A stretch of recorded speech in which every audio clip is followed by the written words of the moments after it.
Hello guys and welcome to पेंटैप classes. तो ये सामान्य ज्ञान सीरीज़ के अंतर्गत हमारी अगली वीडियो है जिसके अंदर हम कुछ ऐसे टॉपिक्स को डिस्कस कर रहे हैं जो कि बहुत ही ज़्यादा इंपॉर्टेंट होते हैं अगर आप किसी भी तरह के कॉम्पिटिटिव एग्ज़ाम की तैयारी करते हो सकता है वो रेलवेज़ की हो, एसएससी की हो या फिर बैंकिंग की या फिर ऐसे किसी भी वनडे एग्ज़ाम्स के लिए ये बहुत ज़्यादा हेल्पफुल होगी जहाँ पे सामान्य ज्ञान पूछे जाते हैं। तो चलिए देखते हैं आज का टॉपिक। तो आज का जो टॉपिक है वो कॉस्मिक डिस्टेंसेस के ऊपर है। इनको लौकिक दूरियां भी बोलते हैं। बेसिकली ये डिस्टेंस यूनिट्स हम यूज़ करते हैं स्पेस में, यानी कि अर्थ के बाहर जो प्लैनेट्स हैं या फिर गैलेक्सीज़ हैं। तो किन्हीं भी पार्टिकल्स के बीच में, मतलब पार्टिकल्स नहीं बोल सकते आप क्योंकि वो छोटी नहीं है इतनी। जैसे कि आपको एक प्लैनेट की दूरी बतानी है आपको एक सन से, या फिर एक गैलेक्सी की दूरी बतानी है आपको एक प्लैनेट, या फिर एक गैलेक्सी से दूसरी गैलेक्सी की दूरियों को नापना है तो आपको इन यूनिट्स का यूज़ करना पड़ेगा। तो चलिए देखते हैं इसके बारे में। तो हम इन तीन दूरियों का यूज़ करते हैं, इन यूनिट्स का यूज़ करते हैं स्पेस में। एस्ट्रोनॉमिकल यूनिट जिसको बोलते हैं खगोलीय इकाई, लाइट ईयर जिसको बोलते हैं प्रकाश वर्ष, पार्सेक जिसको पार्सेक ही बोलते हैं। तो बेसिकली इनसे क्वेश्चन ऐसे आते हैं कि ऐसा पूछा जाता है कि ये किस चीज़ की यूनिट है। जैसे दे दिया जाएगा कि लाइट ईयर किस तरह की यूनिट है। जैसा कि इसमें ईयर का यूज हुआ है तो आप इसको कंफ्यूज करोगे कि ये टाइम की यूनिट हो सकती है। या फिर आपको पार्सेक दिया जाएगा तो इसमें आप देखोगे सेक लिखा हुआ है जो कि सेकंड को डिनोट कर सकता है। तो आप इसको कंफ्यूज कर सकते हो कि हो सकता है लाइट मतलब डिस्टेंस की यूनिट ना हो, टाइम की यूनिट हो। तो इन्हीं से क्वेश्चंस आते हैं। तो चलिए इसके बारे में देखते हैं। तो जो पहली यूनिट है वो एस्ट्रोनॉमिकल यूनिट है जिसको खगोलीय इकाई बोलते हैं और एयू से डिनोट करते हैं, और आप इसको कैपिटल या फिर स्मॉल दोनों तरह से यूज कर सकते हो। तो बेसिकली ये होती क्या है, एक औसत दूरी हमारे अर्थ और सन के बीच जो होती है उसी को बोलते हैं एस्ट्रोनॉमिकल यूनिट, जो कि होती है 1.496 इस टू 10⁻8 किलोमीटर। मतलब 1.496 गुणे 10⁸ की डिस्टेंस है, जो कि औसत डिस्टेंस है हमारे अर्थ और सन के बीच। अगली जो यूनिट है वो प्रकाश वर्ष है जिसको लाइट ईयर बोलते हैं, इसको एल वाई से डिनोट करते हैं। तो एक वैक्यूम स्पेस में लाइट जो भी डिस्टेंस ट्रेवल करेगी एक साल में उसको बोल देंगे प्रकाश वर्ष। वैक्यूम क्या होता है? एक ऐसा स्पेस जो कि पूरी तरह से खाली हो। खाली का मतलब किसी भी तरह का वहाँ पे पदार्थ ना हो, इवन गैस पार्टिकल्स भी ना हो, उसको बोलेंगे वैक्यूम। जैसा कि आप एक रूम ले सकते हो, रूम में अगर आप सारे सामान को निकाल दो तब भी वो वैक्यूम नहीं होगा। क्यों? क्योंकि वहाँ पे हवा है। तो अगर आप पूरी तरह से हवा को भी निकाल दो एक रूम से तो उसको बोलेंगे वैक्यूम, मतलब वहाँ पे गैस के पार्टिकल्स भी नहीं है। आप उसको आप बोल सकते हो वैक्यूम स्पेस। लेकिन ऐसा पॉसिबल नहीं है सबके लिए। तो एक लाइट ईयर की जो वैल्यू होती है, मतलब एक साल में लाइट वैक्यूम में जो दूरी तय करती है उसकी वैल्यू है 9.5 इस टू 10⁻12 किलोमीटर, यानी 9.5 गुणे 10⁻12 किलोमीटर।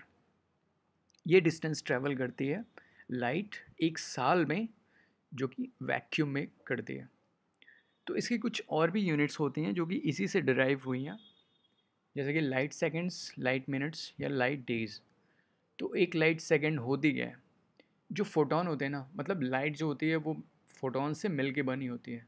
तो फोटोन को आप बोल सकते हो कि एक पार्टिकल है लाइट का। तो फोटोन एक सेकंड में जो दूरी तय करेगा उसको बोलेंगे 1 लाइट सेकंड। और ये जितने भी हम यूनिट्स को ले रहे हैं ये सारी वैक्यूम के रेफरेंस में बात हो रही है। मतलब ये जो जिस स्पेस में ये ट्रैवल करेंगी लाइट, वो वैक्यूम की बात हो रही है, मतलब पूरी तरह से वो खाली होना चाहिए। एक लाइट मिनट कितनी होती है? एक मिनट में एक फोटोन जितनी दूरी तय करेगा उसको बोलेंगे लाइट मिनट्स। एक दिन में, मतलब अर्थ पे जो दिन होता है जितने घंटे का, उतने घंटे में मतलब 24 आवर्स में ए फोटोन ऑफ लाइट जितनी डिस्टेंस ट्रेवल करेगा उसको बोलेंगे लाइट डेज। अगली यूनिट है पार्सेक जिसको पीसी से डिनोट करते हैं। ये सबसे बड़ी यूनिट होती है जो स्पेस में यूज़ करी जाती है। यहाँ पे आप देखोगे 10⁻13 का यूज़ किया गया है। इसमें देखोगे प्रकाश वर्ष में 10⁻12 का यूज किया गया है, और एस्ट्रोनॉमिकल यूनिट में 10⁻8 का यूज़ किया गया है।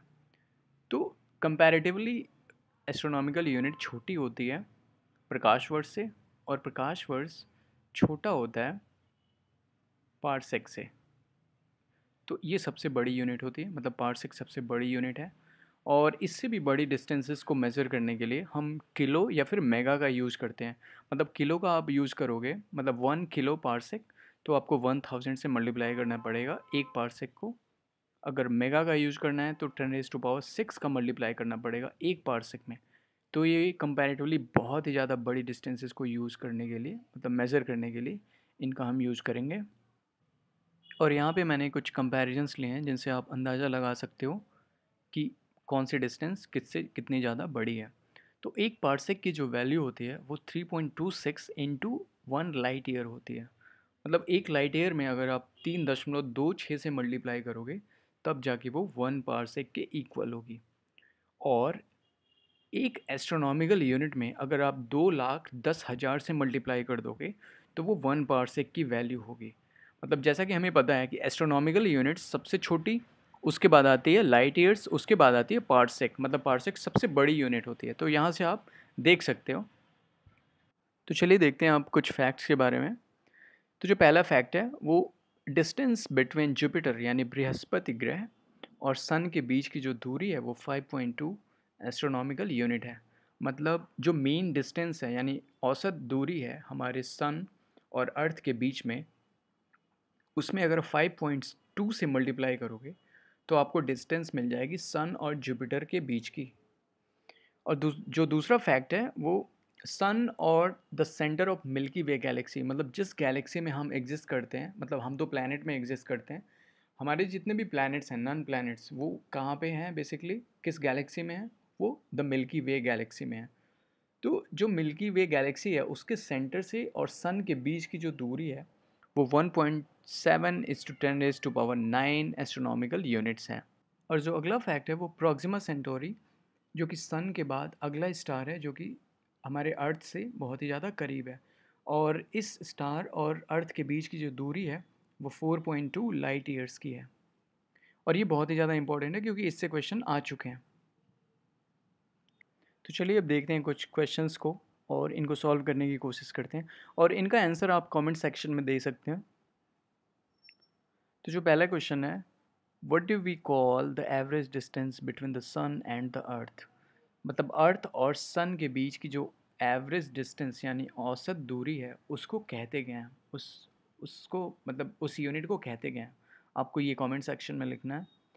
और एक पार्सेक कितने लाइट ईयर्स के इक्वल होता है, इन दोनों क्वेश्चंस के आंसर आपको कमेंट सेक्शन में देना है। सो thank you so much guys for being with me. और अगर आपको ये लेक्चर पसंद आया हो तो आप इसको लाइक करिए, शेयर करिए एंड सब्सक्राइब करिए। और मुझे आशा है कि आपको पसंद आया होगा, तो आप इसको ज़्यादा से ज़्यादा शेयर करिए। So thank you so much guys, bye.